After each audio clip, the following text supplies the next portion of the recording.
Hello বন্ধুরা, কেমন আছো? আজকের যে টপিক এই ভিডিওর সেটা হচ্ছে যে রিলেশনশিপ ব্রেকআপের পর একটা ছেলে কেন কন্ট্যাক্টে থাকে বা কন্ট্যাক্টে থাকার চেষ্টা করে।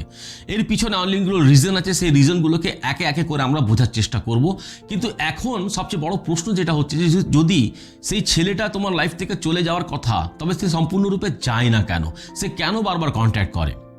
অ্যাকচুয়ালি হয়টা কি জানো তো, যখন একটা সম্পর্ক ভাঙে তখন শুধুমাত্র সম্পর্ক ভাঙে, কিন্তু সেই সম্পর্কের সঙ্গে জড়িয়ে থাকা যে অভ্যাসগুলো সেটা কিন্তু এত তাড়াতাড়ি শেষ হয় না। তার সঙ্গে কন্টিনিউসলি কথা বলা, ছোট ছোট ব্যাপারগুলো তার সঙ্গে তাকে মনে করা, নিজের কেরিয়ার নিজের ফিউচারগুলো তার সঙ্গে ডিসকাস করা, এই সমস্ত অভ্যাসগুলো হঠাৎ করে কিন্তু শেষ হয় না। দেখো, মন কিন্তু এই জিনিসটাকে অ্যাকসেপ্ট করে যে তার সঙ্গে ব্রেকআপ হয়েছে, এখন সব কিছু শেষ আর তার সঙ্গে কোনো সম্পর্ক নেই, কিন্তু তার মাইন্ডটা কিন্তু এই যে লোনলিনেস, এই যে খালি জায়গাটা তার মধ্যে যে তৈরি হয় ব্রেকআপের পর, সেটা কিন্তু সে অ্যাকসেপ্ট করতে চায় না। এই জন্য তুমি লক্ষ্য করবে যে মাঝে মাঝে কোনোদিন দেখবে কারোর এক্স নিজের গার্লফ্রেন্ডকে, নিজের এক্স পার্টনারকে কিন্তু মেসেজ করে, কল করে, তার খোঁজ খবর নেয়। অ্যাকচুয়ালি এটা কিন্তু ভালোবাসা নয়। এটাও নয় যে সে মানুষটা এখনও তোমাকে কেয়ার করে। এটা এই জন্যই যে সেই মানুষটা ওই লোনলিনেসকে, ওই খালি জায়গাটাকে ভরার চেষ্টা করে, যেটা ব্রেকআপের পর হঠাৎ করে তার লাইফে নেমে এসছে। আর ধীরে ধীরে এই অভ্যাসগুলো একটা অন্য প্যাটার্ন নিয়ে নেয়, যেখানে সেই মানুষটা তোমাকে ছাড়তে চায় না, কিন্তু সেই সম্পর্কের যে একটা দায়িত্ব সেটাও কিন্তু সে নিতে চায় না। তাকে ভালো লাগে যে তুমি তার লাইফে আছো, তাকে ভালো লাগে যে তার লাইফে যে ইমোশনাল অ্যাসেস সেটা যেন কন্টিনিউসলি থাকে। কিন্তু একটা রিলেশনশিপের যে নাম হওয়া দরকার, সেই নামটা নিতে সে রাজি নয়। একটা রিলেশনশিপের মধ্যে যে সমস্ত কমিটমেন্টগুলো, সেই কমিটমেন্টগুলোকে ফুলফিল করতে এগ্রি নয়। আর একটা রিলেশনশিপে গেলে যে রেসপন্সিবিলিটিগুলো নিতে হয়, সেই রেসপন্সিবিলিটিগুলো নিতে সে কোনো না কোনো জায়গায় ভয় পায়। তো এই জন্য সে মাঝখানে ঝুলতে থাকে। সে সম্পূর্ণরূপে তোমারও হয় না, আবার তোমাকে সম্পূর্ণরূপে সে ছাড়তেও পারে না। আর এই সেই জায়গা যেখানে একটা মেয়ে কিন্তু সম্পূর্ণরূপে কনফিউজ হয়ে যায়, সম্পূর্ণরূপে ধোঁকা খেয়ে যায়। কিভাবে? যে এই যে কন্টিনিউসলি তার সঙ্গে কন্ট্যাক্ট হচ্ছে, এতে কি হয়, সেই মেয়েটার মনে একটা সম্ভাবনা তৈরি হয় যে হতে পারে যে রিলেশনশিপটা আবার তৈরি হতে পারে। কিন্তু তুমি লক্ষ্য করবে যে তার বিহেভিয়ারের মধ্যে কিন্তু এরকম কোনো ক্ল্যারিটি পাওয়া যায় না। আবার অনেক সময় কি হয়, যে ব্রেকআপের পর যখন ছেলেটা কন্ট্যাক্ট করছে, তার পিছনে একটা সাইলেন্ট ইগো কাজ করে। সেই ছেলেটাকে ভালো লাগে এটা জেনে যে তুমি এখনও তার কথার উত্তর দাও, এখনও তার কথার রিয়াক্ট করো, এখনও তুমি ইমোশনালি অ্যাভেলেবল আছো তার জন্য। এই জিনিসটা জেনে সেই জিনিসটাকে ফিল করতে পারে, সেই জিনিসটাকে অনুভব করে যে এখনও তার ইম্পর্টেন্স তোমার লাইফে ততটাই আছে যতটা আগে ছিল। এখনও সেই ছেলেটা তোমাকে সম্পূর্ণরূপে কিন্তু হারায়নি, তোমার এক্স এখনও তোমার লাইফে আছে। এটা ও জেনে কিন্তু ওর মধ্যে হ্যাপিনেস হয়। অ্যাকচুয়ালি এটা কিন্তু ভালোবাসা নয়, এটা হচ্ছে একটা ভ্যালিডিটি পাওয়া, ভ্যালিডেশন পাওয়ার একটা রাস্তা, একটা ওয়ে।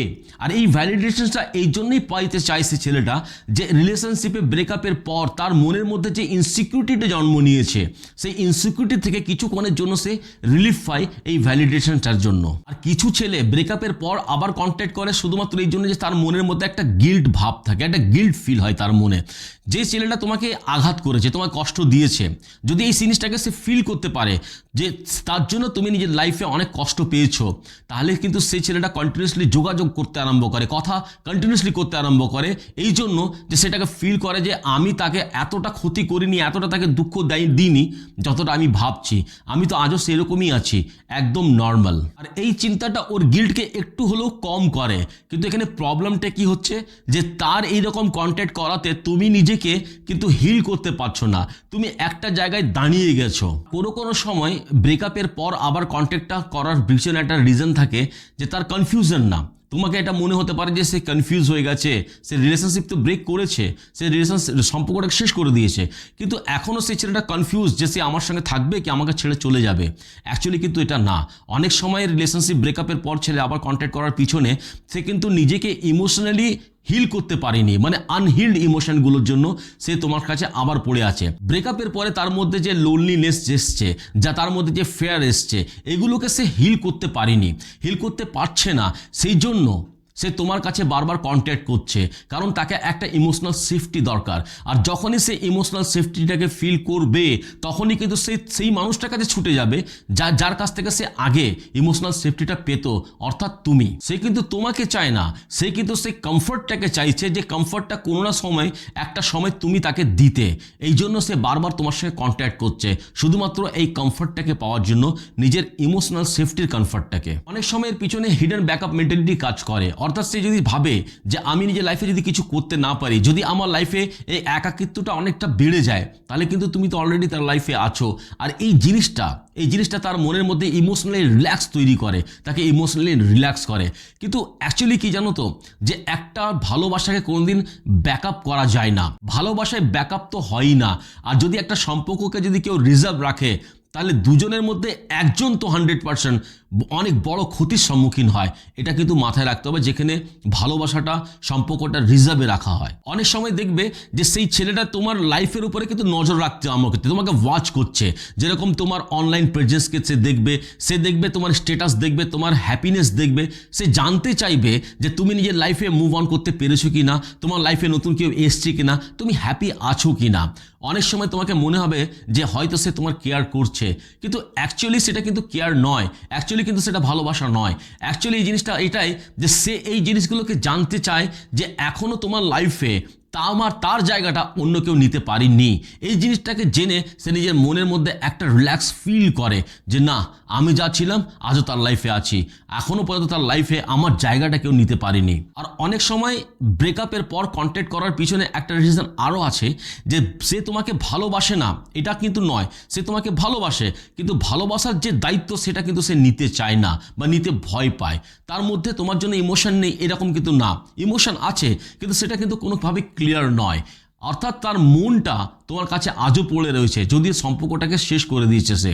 তো তার সিচুয়েশনটা এইরকম যে সে তোমাকে ছেড়ে থাকতেও পারছে না, আবার তোমার কাছে আসতেও তার কিন্তু একটা ভয় ভাব আছে। কারণ রিলেশনশিপে সে দায়িত্ব নিতে, রেসপন্সিবিলিটি নিতে সে কিন্তু এখনও প্রস্তুত না, বা মেন্টালি বলো, ফিজিক্যালি বলো, বা সে চাই না। অনেক সময় আবার কন্ট্যাক্ট করার পিছনে একটা রিজন থাকে যে সে একা থাকতে পারে না। অ্যাকচুয়ালি এরকম ছেলেরা ব্রেকআপ থেকে ভয় পায় না, ব্রেকআপ থেকে যে সাইলেন্সটা তৈরি হয়, যে একাকিত্বটা তৈরি হয়, সে একাকিত্ব, সে সাইলেন্স থেকে কিন্তু সে ভয় পায়। তুমি অনেক সময় দেখবে যে কথাটা শুনতে, যে আমি নিজের লাইফে অনেক কিছু করতে পারতাম, কিন্তু আমার সম্পর্কের যে একটা পিছু টান, তার জন্য আমি লাইফে কিছু করতে পারিনি। তো এই যে সম্পর্কের টান, এই সম্পর্কের টানের জন্য কিন্তু সে কন্ট্যাক্ট করছে না। সে কন্ট্যাক্ট কেন করছে? সে একাকিত্বটার জন্য, যেটা স্যার ব্রেকআপের পর তার লাইফে তৈরি হয়েছে। এখন কথা হচ্ছে যে কন্ট্যাক্টটার মানে এটাও নয় যে ক্লোজার, আর কন্ট্যাক্টের অর্থ এটাও নয় যে ফিউচার। কন্ট্যাক্ট করার অর্থটা শুধুমাত্র এটা যে একটা ব্রিজ তৈরি করা, যেখানে একজন কমফর্ট ফিল করবে আর একজন কনফিউশন ফিল করবে। এই জন্য এখন প্রশ্ন এটা হওয়া উচিত না যে সেই ছেলেটা চলে গেছে তো আবার কন্ট্যাক্ট করছে কেন, কন্ট্যাক্ট দ্বিতীয়বার করছে কেন। প্রশ্নটা এটা হওয়া উচিত যে তার সেকেন্ড টাইম কন্ট্যাক্ট করাতে, ব্রেকআপের পর সে কন্ট্যাক্ট করছে, এতে কি তুমি সেই জায়গায় দাঁড়িয়ে আছো না নিজেকে হিল করতে পেরেছো, নিজেকে মুভ অন করতে পেরেছো? সেই মানুষটার মেসেজ যখন আসে তোমার মন কি ভারী হয়ে যায়? সেই মানুষটার সঙ্গে কথা বলে তুমি তাকে পাওয়ার এবং তাকে না পাওয়ার যে একটা ভয়, এর মধ্যে কি তুমি নিজেকে আটকে ফেলছো, একটা দম বন্ধ হয়ে যাওয়ার ভাব হচ্ছে, বা তার সঙ্গে ডিস্টেন্সটা এটা কোনো কিন্তু শাস্তি নয় তোমার জন্য। তার সঙ্গে দূরত্ব তৈরি করাটা এখন তোমার জন্য সেলফ রেসপেক্ট এবং সেলফ কেয়ার হয়ে দাঁড়িয়েছে। কারণ যে মানুষটা সত্যি তোমাকে ভালোবাসবে, সেই মানুষটা কোনোদিন তোমাকে ঝুলিয়ে রাখবে না, সে সবসময় তোমাকে একটা ক্ল্যারিটি দিবে। কারণ ভালোবাসাটা মানেই হচ্ছে যে একটা ক্ল্যারিটি। আর যেই ভালোবাসায় তুমি কনফিউজড আছো, সেখানে যদি তুমি পড়ে থাকো বা জোর করে থাকো, সেখানে তুমি নিজেকে ধীরে ধীরে হারিয়ে ফেলবে। তো আমি আশা করি তোমাকে দেখে বোঝাতে পেরেছি যে ব্রেকআপের পর ম্যাক্সিমাম ছেলেরা কেন নিজের এক্সের সঙ্গে কন্ট্যাক্ট রাখার চেষ্টা করে বা কন্ট্যাক্ট করে, এর পিছনে কি কি রিজন, এবং এই কন্ট্যাক্ট করার পর তোমার কি কি প্রবলেম আসতে পারে, এই সমস্ত কিছু তোমাদের কাছে আজকে ডিসকাস করলাম, ক্লিয়ার করলাম। ভিডিও যদি ভালো লাগে তো একটা লাইক করবে, আমাকে অবশ্যই কমেন্টে জানাবে যে তোমার সঙ্গে কি এরকম হয়েছে বা তোমার সঙ্গে কি এরকম হচ্ছে। যদি হ্যাঁ, তাহলে অবশ্যই আমাকে কমেন্টে জানাবে। চ্যানেল নতুন আছে তো প্লিজ চ্যানেলটাকে সাবস্ক্রাইব করে দিও, যদি অলরেডি করে রেখেছো তাহলে তোমাদেরকে অনেক অনেক ধন্যবাদ। সকালে ভালো থাকো, অনেক আনন্দে থাকো। Thank you very much.